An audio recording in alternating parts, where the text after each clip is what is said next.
Welcome to Brainish English Stories. About 30 years ago, Miss Maria Ward from Huntingdon was lucky. She had only £7,000 but married Sir Thomas Bertram of Mansfield Park. He was rich with a big house and a good life. Everyone in Huntingdon thought she made a great match. Even her uncle, a lawyer, said she married above her level. Maria had two sisters, Miss Ward and Miss Frances. People thought they were just as pretty as Maria. They hoped these sisters would also marry well. But rich men were fewer than pretty women. Miss Ward married Mr. Norris, a clergyman. He was a friend of Sir Thomas and did not have much money. But Sir Thomas gave him a good position at Mansfield. They lived comfortably on nearly £1,000 a year. Miss Frances was not so lucky. She married a marine officer who had no money, no good family, and no education. Her family was not happy. Sir Thomas wanted to help, but her husband's job made that impossible. Before he could find another way, the sisters argued and stopped speaking. Mrs. Price, formerly Miss Frances, did not tell her family before she got married. Lady Bertram, her sister, was calm and did not mind much. But Mrs. Norris was angry. She wrote a long letter to Mrs. Price, scolding her for making a bad choice. Mrs. Price was also angry and wrote back, insulting Sir Thomas. Mrs. Norris showed this letter to him, and the sisters stopped talking for many years. Their homes were far apart, and their lives were very different. They did not hear much about each other. Sometimes, Mrs. Norris angrily mentioned that Fanny, Mrs. Price, had another child. After 11 years, Mrs. Price could no longer be proud. She had a big family and little money. Her husband could not work but still liked drinking and having company. She needed help. She wrote to Lady Bertram, feeling sorry and sad. She had many children and almost nothing else. She was about to have her 9th baby. She asked for support and hoped her sisters would be godmothers to the child. She also asked about her eldest son, who was 10 years old. He was a smart boy and wanted to work. Could Sir Thomas help him? Could he get a job in the West Indies? Could he join the army or go to the East? Mrs. Price hoped her family would forgive her and help her children. The letter helped bring peace. Sir Thomas sent kind words. Lady Bertram sent money and baby clothes, and Mrs. Norris wrote the replies. A year later, Mrs. Norris kept thinking about her sister's difficult life. She felt they should do more. She suggested taking one of Mrs. Price's children to help her. Her eldest daughter was 9 years old and needed more care than her mother could give. It would be a kind thing to do, Mrs. Norris said. Lady Bertram agreed right away. Yes, let's bring the child here. Sir Thomas was not so sure. Taking the girl was a big responsibility. She would need a proper education and care. Otherwise, taking her away from her family would be cruel. He thought about his own 4 children and worried about the future. Before he could list his concerns, Mrs. Norris interrupted. "My dear Sir Thomas, I understand your worries. she said. But we must not let small fears stop us from doing a good deed. Raising a girl well and giving her an education will help her find a good future. She won't be as pretty as her cousins, perhaps, but she will have many chances to make a good life for herself. You are worried about your sons, but that should not be a problem. If she grows up with them, she will be like a sister. They will not fall in love with her. It never happens when children are raised together. But if she stays far away, poor and neglected, and they meet her later, that could be dangerous. One of your kind and sweet boys might fall in love with her then. So it is actually safer to bring her here now. I have no children of my own. If I ever have anything to give, who better than my sister's children? Mr. Norris agrees. Let's do this kind thing. It won't cost much and it will help a lot.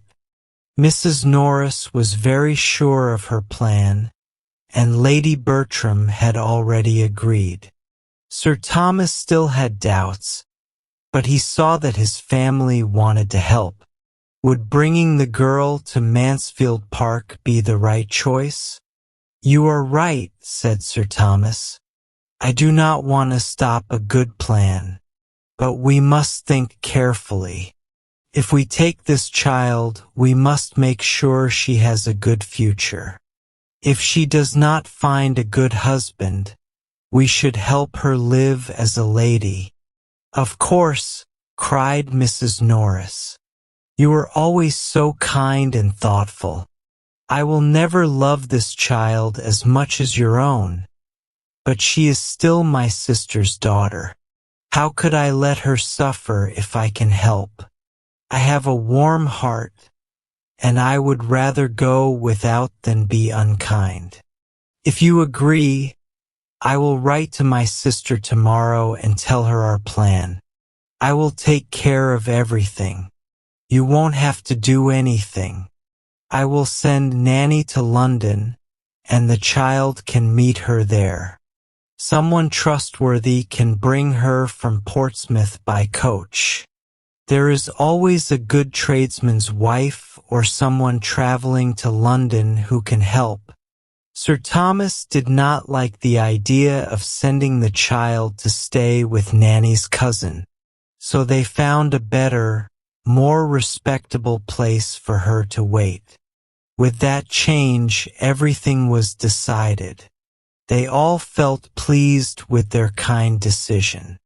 But their happiness was not equal. Sir Thomas truly wanted to help the child and take care of her. Mrs. Norris, however, had no plans to spend any money on her. She liked to organize things and tell others what to do, but she did not like spending her own money. Mrs. Norris had always been careful with money.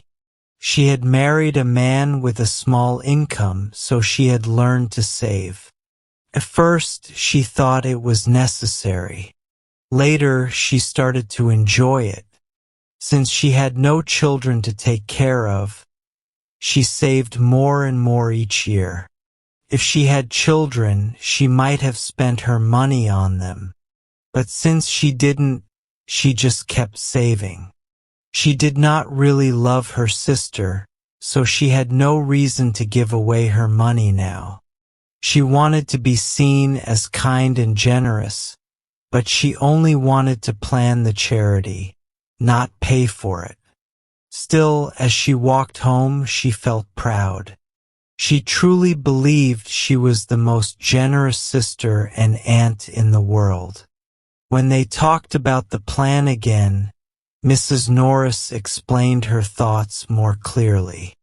Lady Bertram asked, "Will the child stay with you first, sister, or with us?" Sir Thomas was surprised to hear that Mrs. Norris could not take care of the child at all. He had thought the girl would be a good companion for her, since she had no children.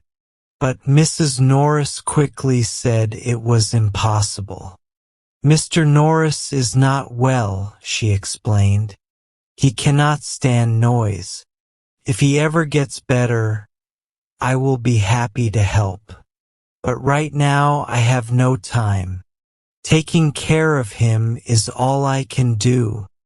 Then she should stay with us, said Lady Bertram calmly. Sir Thomas agreed. Yes, she will live here. We will do our best to take care of her. She will have friends her own age and a proper teacher.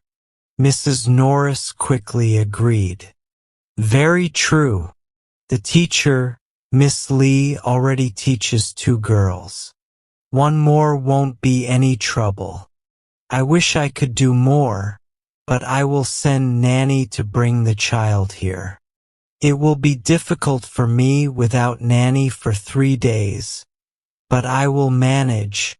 She continued, Sister, I think the little white attic near the old nursery is the best room for her. It's close to Miss Lee and near the girls. The housemaids can help her with dressing and clothes. Of course, we cannot ask Ellis to take care of her like she does with your daughters. Lady Bertram did not disagree. I hope she will be a good girl, said Mrs. Norris. She is very lucky to have such kind relatives. If she behaves badly, said Sir Thomas, we cannot keep her here. Our own children must come first. But I do not expect anything too terrible. She may be very ignorant and have bad manners, but these things can change. Since my daughters are older, they will not be influenced by her. Instead, she can learn from them. That is exactly what I told my husband this morning, cried Mrs. Norris. Even if Miss Lee did not teach her, she would still learn good behavior from her cousins. I just hope she won't bother my pug, said Lady Bertram. I only just got Julia to leave it alone. There is one difficulty, Mrs. Norris, said Sir Thomas. As the girls grow up, we must keep a balance. My daughters must know their position without looking down on their cousin. And she must remember that she is not a Miss Bertram, but without feeling too sad about it. I want them to be good friends. I will not allow my daughters to treat her badly, but they cannot be equals. Their future will always be different. This is a delicate matter, and we need to handle it carefully. I hope you will help us.